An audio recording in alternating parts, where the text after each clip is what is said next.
My name is Marcela Popescu, and I am the co-director of Her Migrant Hub. Her Migrant Hub is, I wanted to say a project, but it's way more than a project. Her Migrant Hub is a community of women activists coming together to learn from women with lived experiences of forced migration and to share, merge knowledge that is important for doing what we currently do a little bit better, but also for creating new paths, safer spaces, and holding those spaces so people can come together. They can share, they can find ways in which everybody can access healthcare, mental health care, feel safe, have proper housing, and be able to live together, and share goals and dreams together. So I'm very humbled by the entire experience we had over the last year and a half now almost with this amazing group. And many of the people in the group are here, that many of the members of our community are here, and I'm very happy to see you. Because we will not be without any single person in this group. You all are essential for what we do.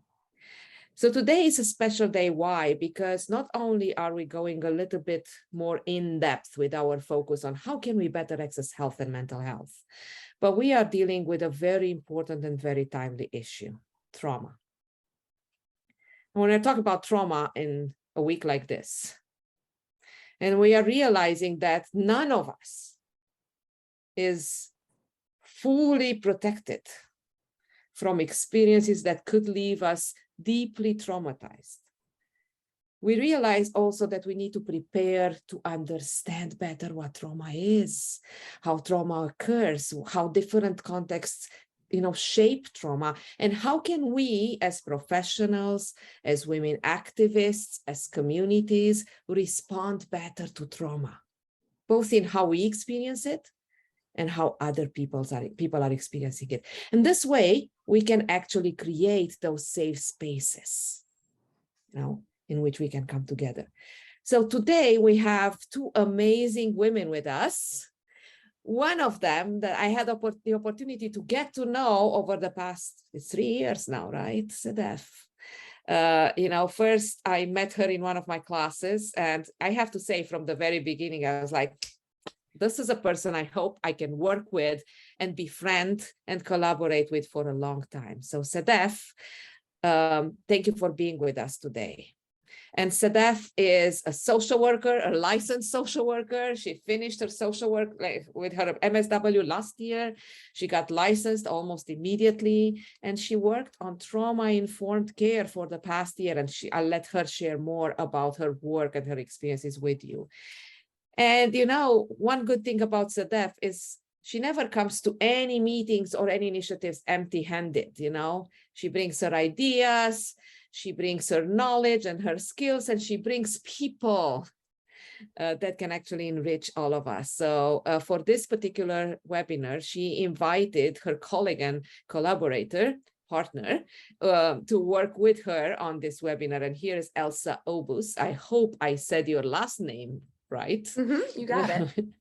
And she is almost done with her doctorate. She's a psychologist that works on trauma-informed care and trauma-informed therapy.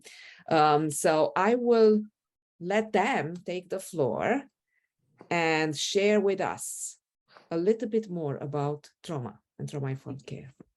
Well, thank you, Marciana. Thank you so much. Hello, everyone. Elsa and I are very, very excited to meet you. I had the privilege to start working on Her Migrant Hub from day one. So I really, really feel very privileged to be a part of this great project, initiative, community, name it. So Elsa and I work at a trauma clinic. I have done my second year internship at this great trauma clinic, part of WJCS. And Elsa has joined me last year, and we have been running grief groups together. And we work with people in grief and people who are exposed to trauma. And tonight we want to share a little bit about trauma informed care, and we wanted to call it restoring safety and well-being, because we really believe that, you know, it's really important to remember that we can be exposed to trauma and we can restore safety and well-being. So this is the aim of our presentation tonight. And we will be starting our presentation and sharing our PowerPoint with you. And while we're presenting, we will not be able to look at the chat, but we're hoping that we will have ample time at the end to answer your questions and look at the chat. So if you have any questions, you can type and then we will get to them. So why don't we start by sharing our PowerPoint, Elsa, and then we'll take it from there. Absolutely. So dear friends, this might be, I mean, Marciana said it, right? Couple of weeks they have been very, very hard. I mean, okay, we had been exposed to some really hard stuff during the last 3 years with COVID and with the last shootings, and it's just, life has been so difficult lately. Therefore, we know that also talking about trauma could be very, very triggering. We would like to say that if you feel activated, if you feel like you need to take a moment, please turn your camera off, take a moment, go drink a cup of water, walk around, and then come back when you're ready. We wholeheartedly believe that this work requires pauses, so you can pause. And then at any time, if you feel you're feeling overwhelmed, you may say, oh, I'm going to pass at this moment. And you can say it out loud, you can write it in the chat, and please know that you have the right to take a pass in that moment. Now, having said that, we always love to start our work, Elsa and I, with a little bit of grounding exercise. And especially, you know, this has been a very hard week, and we all have probably heavy hearts. So why don't we start by just meditating briefly and grounding ourselves and get ready. This will be very brief, I promise you. It's only 30 seconds tops. So I'm going to ask you to sit comfortably, either palms up or palms down on your laps. And then you can take a look somewhere in the horizon, or you can just close your eyes. And I'd like you to ask, taking a deep breath in and let it out. Take another deep breath in and let it out with a sigh. I'm going to ask you to put your mind's eye into your heart. Imagine that your heart is surrounded by a pink, lovely, fluffy cloud. A cloud of kindness, care, compassion, understanding. Imagine your heart beating comfortably in this pink fluff, in this cotton candy-like cloud, and resting there. In this moment, you don't need to do anything. Just be, and just let your heart beat in that beautiful, pink, lovely, light cloud of kindness, compassion, care, understanding, and acceptance. Now let's take a deep breath in again. And let it out. And open your eyes when you're ready. As promised, it was brief, and I'm hoping that it brought some calmness, some grounding into your hearts and into your minds. So here are our goals for this webinar. We want to raise your awareness about trauma, and specifically trauma related to lived experiences of forced migration. And Elsa? Yeah, and we're also going to be giving some basic information about trauma reminders and then what it's like in our bodies and our brains when we're having trauma responses. And we want to introduce some coping skills, which are really, really critical when we want to bring some calmness into our hearts and minds and our bodies when we need to be centered and regulated again. And the meditation was an example, and we will have more. And then in addition to doing stuff on the individual level, we want to talk about systems too, and how in our communities, in our neighborhoods, in where we work, we can be trauma informed. So that's our plan for the day. It's a lot to squeeze into 45 minutes, but we're hopeful we can get through it and then answer some questions at the end, okay? So, yeah. So what is trauma? First of all, we want to acknowledge that trauma is more common than we expect. It's a part of life, just like night is a part of the 24 hours of the day and not the opposite of the day. Trauma is not something opposite of any kind of living experience. And it is an experience, and it's a difficult experience. It's a challenging experience, and it's a part of life. Trauma is anything that dramatically disrupts safety, predictability, and control in our lives. So when we're faced with something so big, a big event that's so challenging, that takes away the predictability, oh God, if I can speak, predictability, safety, and control from us, in that moment, we're experiencing a traumatic event. And forced migration includes experiences that disrupt all three: safety, predictability, and control. Now, people who experience traumatic events have trauma responses and reactions, which we will be talking about shortly. And some of the people who experience traumatic events may be diagnosed with post-traumatic stress disorder, PTSD, but not everyone. And all trauma reactions and PTSD are treatable. So there is help. all right. And so to get us started in thinking about trauma, I think one of the most important things for us to talk about is this idea of trauma reminders, which are often called trauma triggers too. Sedef and I like to say trauma reminders can trigger a reaction. Trauma reminders are literally anything that can remind us of the trauma we experienced. And when we encounter trauma reminders, it almost puts our body and our brain back in that moment when we were experiencing the trauma. And so I do want to say these reminders can be physical things, right? Like you could imagine that if I got in a car accident and it was a blue truck, that every time I see blue trucks on the street, my brain's going to go back to the place of the trauma. But it also doesn't have to be physical things. So I think a lot of times our body sensations, if we start to feel the way we felt in the moment of trauma, our emotional feelings too. And then I think even these concepts that Sedef just talked about, so safety, predictability, control, if we're in a new situation and one of those is disrupted even just a little bit, it can cause us to have a big trauma reaction because we're reminded of when we had that traumatic experience.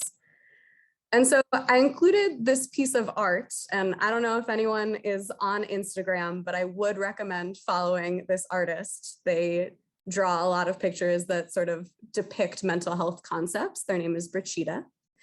But they did this piece that I think does a great job speaking to trauma reminders and trauma triggers. So as you guys can see, they're saying the traumatic thing is blue, right? And at the beginning of our healing journey, everything looks blue. Things that are not even the same color of blue, we just see them all as blue. And I think that's true when we have experienced a trauma. We have big generalizable reminders. So many things that we encounter remind us of our trauma. It feels like we're running into reminders all the time. And I think that's why you see this arrow with healing, that as we are healing, as we are restoring our safety and well-being, we start to be able to differentiate more, right? So like from my example before, if I got hit by a blue truck, there might be a while where when I hear any car, if I go near any highway, if I hear any horn honking or glass shattering, I am in my trauma because everything is a trauma reminder to me.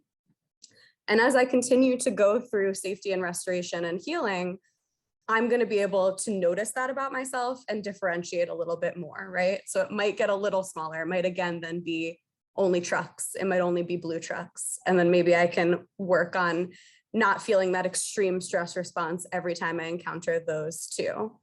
But it really is a process. And to be honest, some things will always remind us of our trauma. And I think it's more about acknowledging and accepting that that is happening than necessarily, we don't need to be fixed, right? We just need to understand ourselves in order to feel safe and comfortable. And so the reason we bring up trauma reminders is because they lead to trauma responses. And I think one of the best ways to think about trauma responses is really to think that, like, we come from cave people generations and generations back. Like, our bodies were made to survive running away from a saber-toothed tiger, okay? So when we think of our trauma reactions, it's things that would have kept our bodies safe from our ancestors and ancestors and ancestors' bodies, okay? And so one of the most common trauma reactions, right, is a fight response. Because sometimes if we're encountering a stressor, if we're encountering something that's taking away our safety, our predictability, our control, one of the ways we can keep ourselves safe and protect ourselves is to fight back. And so that's a lot of the reason why during a trauma or when we're reminded of our trauma, our heart's gonna race, we're gonna be getting more oxygen into our blood veins. It can feel panicky, but it's also making us strong, right? Our body is trying to fight back. And you can see how that would be helpful in all sorts of traumatic situations. Another very common trauma response is flee or flight. We call it a lot of different things, but basically another thing we do to keep ourselves safe is escape the experience. And so there are a lot of times where our body is gearing up, right? It's getting our muscles ready. It's helping us run away from the thing that is dangerous.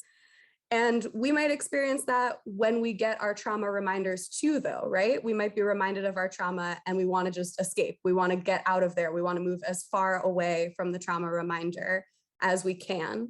And that's very normal because, again, it's our body. Our body thinks we're back in the trauma and our body is trying to keep us safe. It's doing what it does best to keep us safe. I think a third one, and I've heard a lot of people talking about it this week with just regards to feeling so overwhelmed and numb, is this idea of freezing as a trauma response. And when we think of freezing, it is also a way to keep us safe, right? Because sometimes in traumatic situations, we need to hide, we need to make ourselves small, we need to keep ourselves away from being noticed by things that are dangerous. And so a freeze response in response to a trauma reminder is also very, very normal. But when we experience it in our daily lives, when we're encountering trauma, it might feel to us like being numb, zoning out from what's around us, because this is our body just trying to conserve our energy and keep us safe for later. And then I want to talk about this fourth common trauma response, and this one's been getting more talked about recently. So for a long time, people were just talking about fight, flight, and freeze. But this fawn response, and what we mean by fawn is the idea of people pleasing or really taking care of and being aware of all the other people around you. Because again, this is a way that our bodies kept us safe, right? When we were in a traumatic situation, we had to be really aware of the moods and the behaviors of people around us. We might have had to do things in order to keep them pleased or less likely to hurt us. And so our body got used to being hyper aware of other people's moods and behaviors and doing what we could to please in order to keep ourselves safe. And so again, we can find ourselves when we're encountering a reminder in our daily life where we feel out of control, unsafe, something reminds us of trauma, and we get super attuned to the other people, right? We're doing a lot of caretaking, we're doing a lot of people pleasing, we're trying to fawn. And again, it's to keep ourselves safe. And I think that's the biggest thing. If y'all take nothing else away from this slide, I want to just acknowledge that, like, our bodies are doing exactly what they were made for in trauma. They're doing everything they can to keep us safe, to fight back if we need to get us away or hidden if we need to, and to deal with the other humans in order to keep ourselves safe. And so that's what trauma responses really are. And I put this picture up because I think a lot of the time our trauma responses get mislabeled as bad things, right? Like, I work with a lot of kids, and I will have kids who are fighting at school, who are zoning out at school. And what they're doing is having a trauma response. And incorrectly, people are saying this kid is doing a bad thing, right? And I love this drawing because you can see that they've sort of crossed out the bad things and the good things. It's not about bad things or good things. We can acknowledge that our trauma responses are what kept us safe then, and our body's doing it now because it wants us to stay safe. And though we can move into a future and find some new things so we don't have to be in the fight, flight, freeze, fawn place, because it can be very exhausting, honestly. Like, our body is using so much energy to keep us safe. So we can respect what our body is doing and try to move to a place that is less exhausting and that keeps us safe now in the present when we're not encountering our traumas. And Sedef's actually going to talk to us a little bit about what happens in the brain when we encounter these trauma reminders too. Yep. So both Elsa and I, we really like Daniel Siegel's hand model because it really explains things in a very, very simple way. And because we can just use our own hands and understand what's happening. And whenever we encounter any kind of trauma response, then we can look at our hand and remember that where we are in that moment. So basically, you can do the same thing by looking at your hand right now. If you would think that my hand is actually in my head like this, my brain, this will be the brain stem. And this is the part that's the curly gray part of my brain, the thinking part of it, the neocortex right here. And if I could flip open my brain, this is my emotional brain, where you can see in the picture the limbic brain.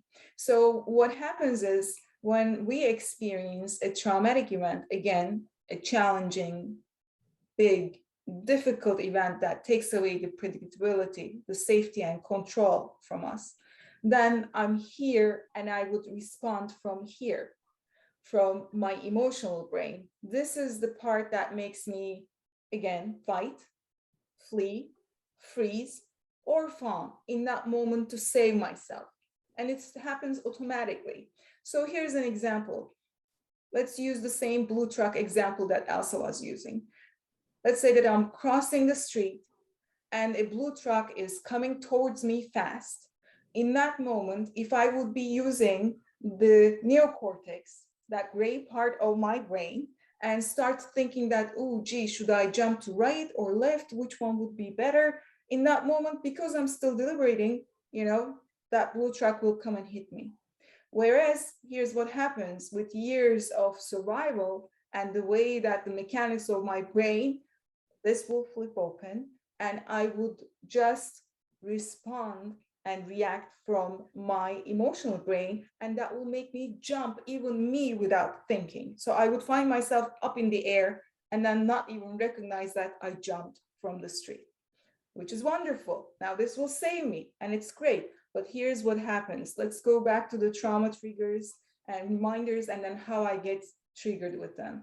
Let's say that I'm walking on the street 10 years even after that I have had that experience. The moment I see a blue truck, again, without even me thinking, this flips open and I will be right here. Now, the whole trauma work is first recognizing my trauma reminders.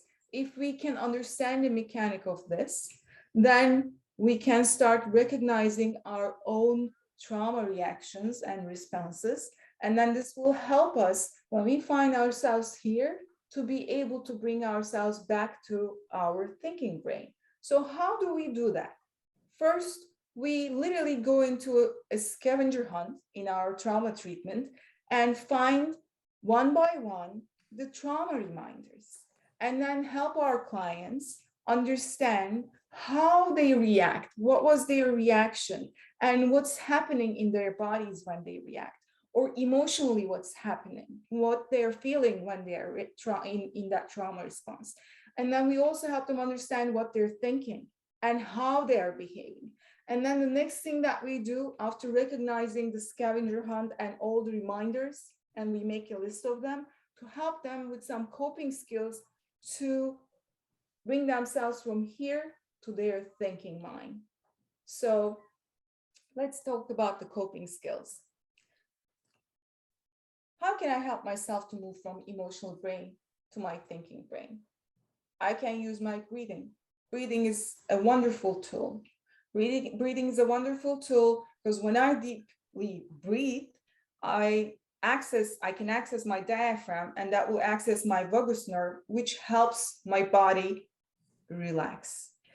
And breathing is something that we can do without thinking, and then we can breathe consciously by making sure that we're breathing in deeply. So we have access to our breathing.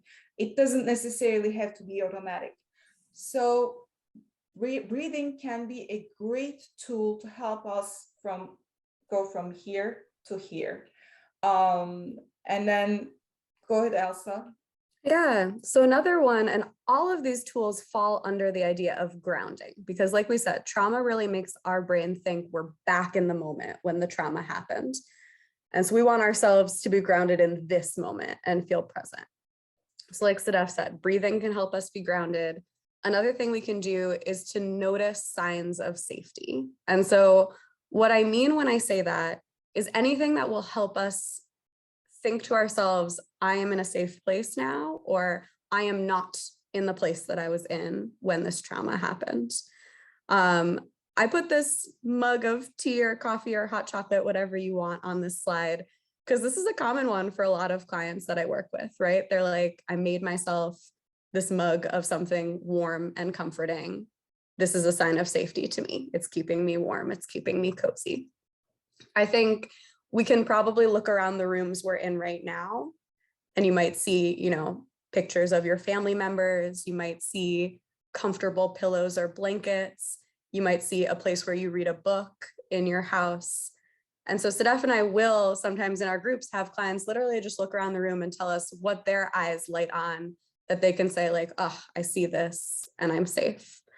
Sometimes it could be your table of food. Like, I have plenty of food to eat today. I have these things that I need in front of me. So it's very calming to just look around your space.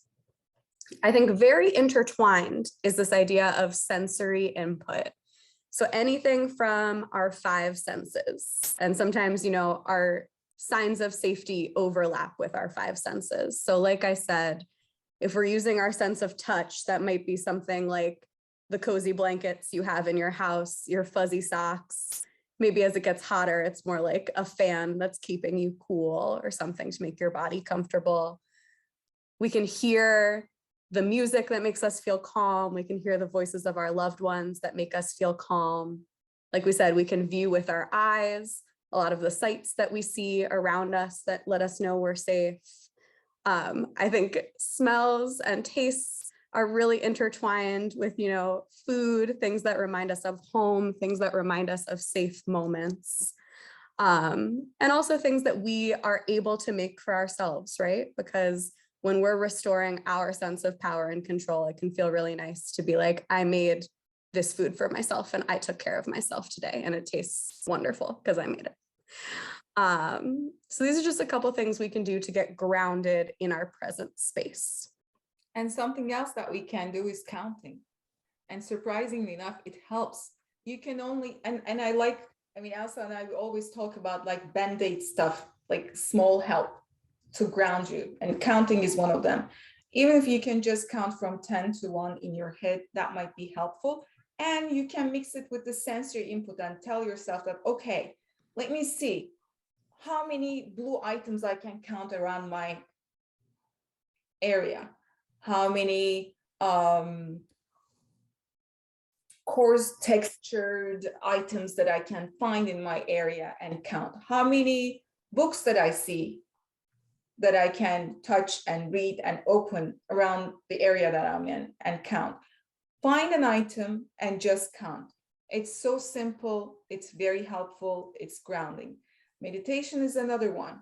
Now we just, try to meditate at the beginning very briefly. And it shows that when we meditate, it just calms the entire mind and the body, and our breathing changes as well.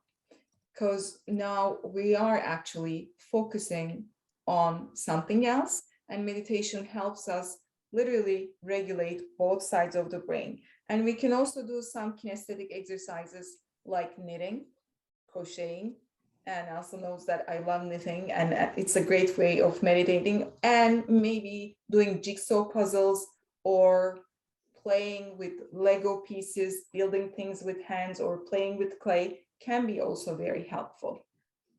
Yeah, and I think our last one on this list is a lot of times we can repeat something to ourselves that is comforting, or I loved Mary's question in the chat that just helps us concentrate on the here and now. And so some people call these mantras, some people call these safety words. I know some things that work for clients is saying, you know, like, this is now, that was then, I'm not in that moment anymore, over and over to themselves, or saying, I'm safe now, I'm not in the unsafe place anymore. But you can come up with whatever works for you. So Elsa, before we jump into our next slide, I just want to say one more thing that I forgot to say before. So any of these grounding techniques or coping skills are helping us literally fire different neural pathway in the brain.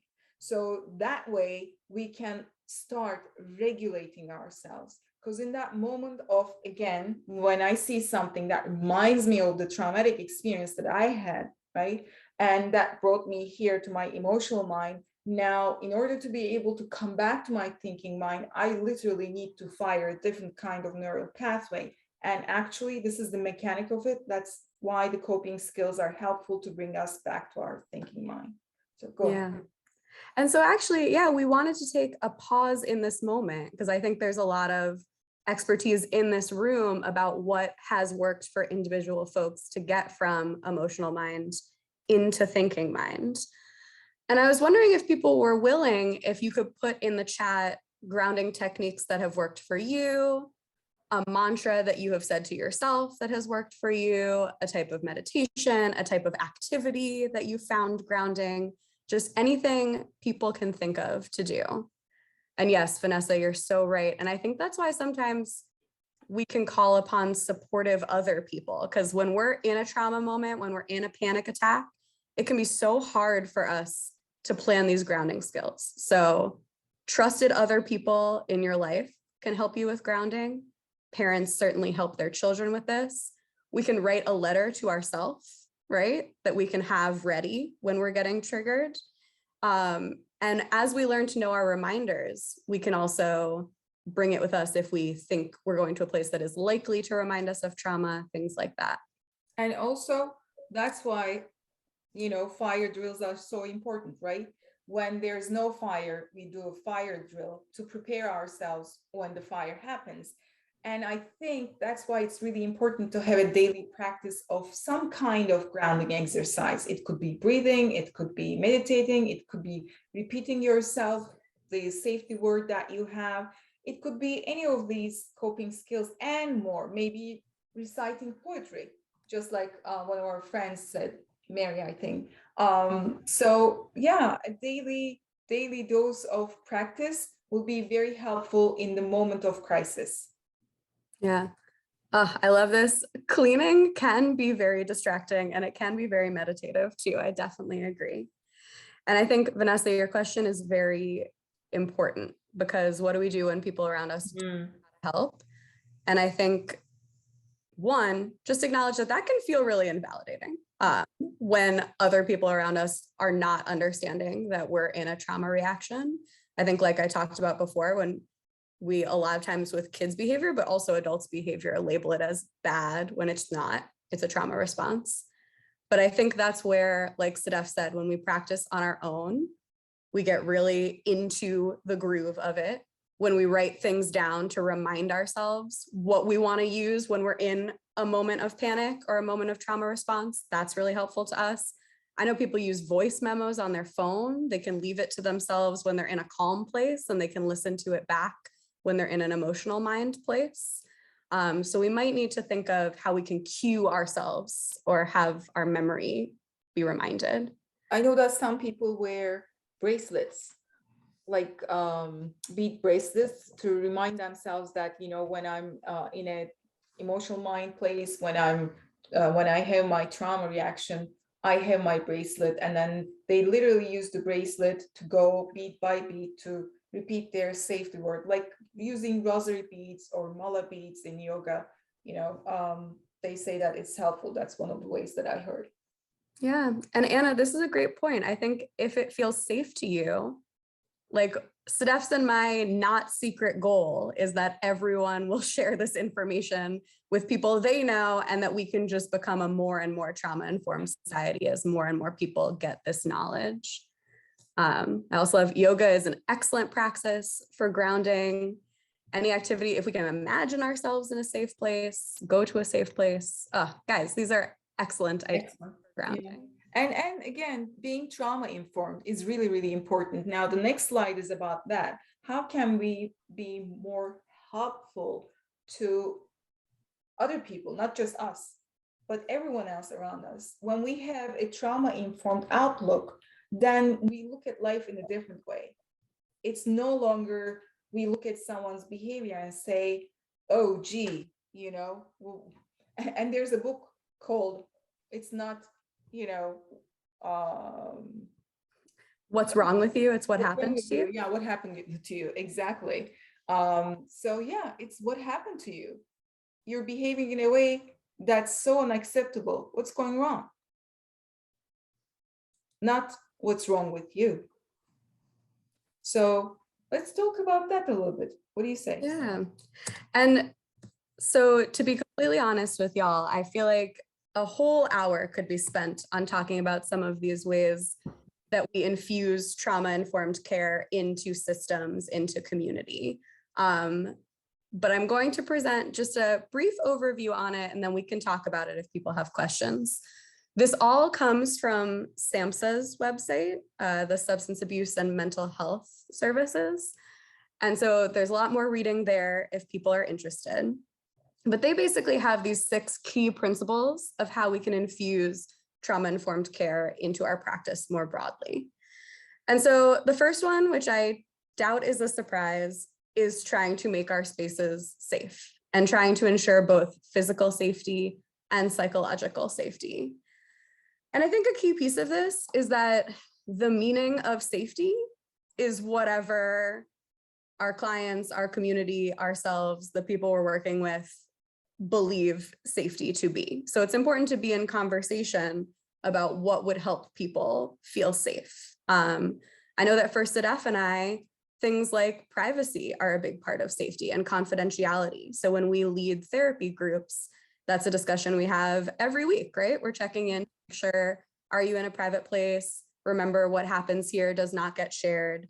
And that sort of ensures both the psychological safety of not being shared and the physical safety, because it can be dangerous if people. And it's an ongoing conversation too. I think let's also mention that it's not just we talk about safety today and leave it here. It's an ongoing conversation because there might be new things coming and adding to the safety needs of our clients, of our community members, of ourselves. Yeah. And so the second tenet, which I think is related to these open conversations, is trustworthiness and transparency.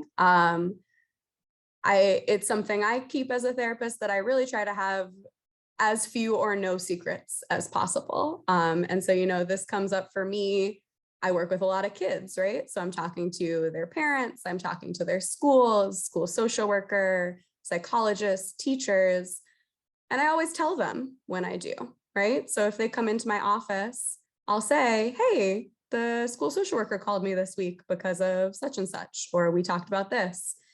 There just aren't secrets. And I encourage families to also, of course, in a developmentally appropriate way, but be as transparent as possible, because the more we hide things, the more it continues to sort of take away people's understanding of control, or just understanding of what's going on around them. And I think we can think of this in communities and systems too, when we're transparent about why things happen a certain way, what conversations have gone on, we can think about transparency. And let's also remember that when there are gaps in the information, as humans, we tend to fill those gaps with stories of our own. And those stories are usually not the best kind. Yeah. And I think one thing that Her Migrant Hub does so amazingly is this next one of peer support, because sometimes you just want to be in community with other people who have experienced similar things to you. And there is nothing wrong with that. All of us are allowed to seek out solidarity with different people who have experienced things similar to us. And it can be so empowering to work with other people who get it or understand. And I think, you know, Sedef and I see this in our grief groups a lot, in particular, people wanting to be around others who are in solidarity and just have had a similar experience. And there can be a lot of support from that. Which I think also relates to this idea of collaboration, which is just working together in community. I think as much as we can, reducing the hierarchical nature of things and trying to be more on an even plane with open communication and joint decision making is very trauma informed, because again, it's giving more power and it's giving more control to everyone in the community, which leads to having voice and choice. And I gotta admit, this one is my favorite principle of trauma-informed care, this idea of voice and choice. Because again, if we are wanting to feel in control, if we're wanting to feel like things are predictable and safe, it's important to give people choices in their lives. And that comes from systems and communities, not forcing people into certain things, but giving them choices. It comes in families, right? You know, even as small as, okay, do you want broccoli or peas as our vegetable tonight for dinner? There's a lot of ways that we can give people voice and choice in their lives, and it's so empowering. I think the very last piece, which is so important, is just that trauma-informed care aligns with intersectionality, right? We acknowledge that people's age, sex, gender, race, ethnicity, religion, culture are all intersecting and position us in a specific space within systems of power and oppression. And so when we are forming systems, when we're forming communities, when we're doing our work, it's important to be aware of systems of power and oppression and where our identities and the identities of people we're working with situate us in there. I think, like we've talked about, trauma is all about our body thinking that we are in the past, even while we're in the present. And for that reason, we have to be attending to the history of this nation, to the history of other countries where people have come from, because we can't be doing work in the present if we're not understanding what has happened to people in the past as well. So I know that was a wildly quick review of these 6 concepts. And again, there is more to read online, and we are open to any questions that you have. But I wanted to pause so we have a little time to talk. I'm gonna stop sharing the screen. If people feel comfortable having their videos on to chat, that would be wonderful. But if people need to keep the video off, that's fine too. And I did want to get us started because I promised that this first question would not go forgotten. And it was a very good question, specifically about this idea of intergenerational trauma. So how trauma from parents can affect children and move through generations. And we certainly know that it can. And I think we can see how that would happen, right? Because people have experienced trauma and encounter trauma reminders, experience trauma responses. But then children experiencing the trauma responses of parents can feel traumatized themselves, right? Or can learn these things are not safe, right? If they're seeing their parents' trauma reminders, they're learning, oh, I think all cars are not safe, right? Just using our example from before. If I'm a mom and had that truck experience and everywhere I'm afraid to go in cars, I'm afraid to go near cars, my kids are going to learn, oh, that's not a safe experience for me either. And that's just one of the ways we can sort of pass down from generation to generation our reminders and our responses. But that being said, all of these grounding skills, all of these systems level approaches work for families too. And so we can absolutely be teaching our kids how to ground in the moment, how to feel safe. And we can also be giving our kids transparency. We can giving them some voice and choice and safe power in their life. And that can be incredibly healing across generations. And let's remember the magical words of neuroplasticity. Our brains are always ready to change and learn and relearn. So it's really important to know that we can change, we can heal, we can restore safety, we can move forward with all the experiences that we had in our lives, and then we can put ourselves back even stronger and move forward with the experiences. So there's one more question. I mean, there are 3 questions in that one question. Can trauma push someone to end their life? Suicidality, right? Honestly, I don't know how to answer to this. Can one trauma push someone to end their life? People who experience trauma certainly can experience suicidality, suicidal thoughts and actions. I think will everyone have suicidal ideation? No. Yeah, it's funny, in psychology, we talk about this idea of multifinality and equifinality, but they're big words that just mean one thing can lead to lots of things. So a trauma can lead to a lot of different stuff. That's multifinality. There's multiple final things. Or equifinality, which is like a lot of stuff can lead to one thing. All these different things that can lead to someone having suicidal thoughts. And trauma is one of those things that makes it more likely to have suicidal thoughts, but there's a whole range of things that can lead there. So I actually think words are big and kind of silly, but the concepts are important, right? That a lot of different types of things can lead to a certain outcome, but also one thing like trauma can lead to so many different outcomes at one time. Yeah, and I just want to say that, you know, there's always help and change is always possible. When someone has suicidal ideation, we can always help them move forward and change and help them find the help and help them receive the help. Because again, asking for help is one thing, receiving the help is another thing, and they're all possible. Let's remember that. And I don't understand the question, can someone reject the trauma thought? Or is it a trauma that was taught, like we were talking about? Oh, Maybe? I don't know.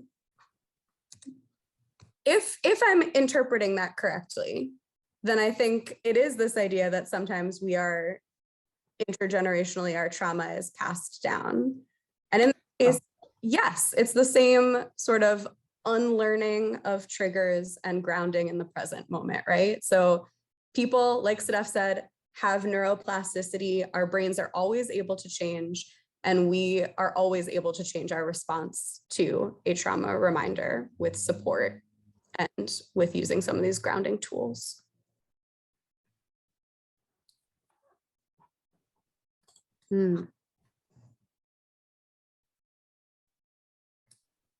If someone tells me their traumatic story and it makes me want to cry or have some dramatic reaction, that's not necessarily helpful to the person telling me the story. What are some things I can do? That's a great question. You guys have some really good questions, by the way. Thank you. Yeah. This one feels like, Sedef, an interesting conversation about boundaries. Yes. That's what you think. Yeah, you're right. And because we are all allowed to set whatever boundaries we feel are best for our mental health, right? That does not mean that people are always going to respond in a great way when you try to set a boundary. But if your boundary is, wow, when this one friend comes over and they share some very visceral things about their trauma and it really upsets me, and that's not good for my mental health, it is so reasonable to say, nope, my boundary is that I can't talk to you about this. It's too upsetting for me and it's too triggering for me. You can use a lot of I statements. I completely understand why you want to talk about this. Could even say, like, I have talked about my trauma with therapists, with counselor, in the support group that I go to, in this group on Facebook that I found.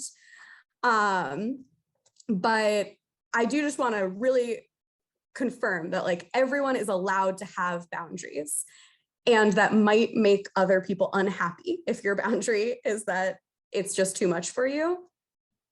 But that is you taking care of yourself, right? You are acknowledging a trauma trigger for me is hearing the trauma stories of others, and it's not something that I can do right now. And like anything with consent, it might change, right?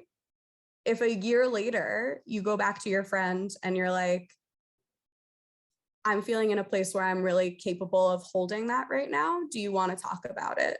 And you can open it up to them. But you are always allowed to hold your boundaries, and you're always allowed to change your boundaries because that's your consent.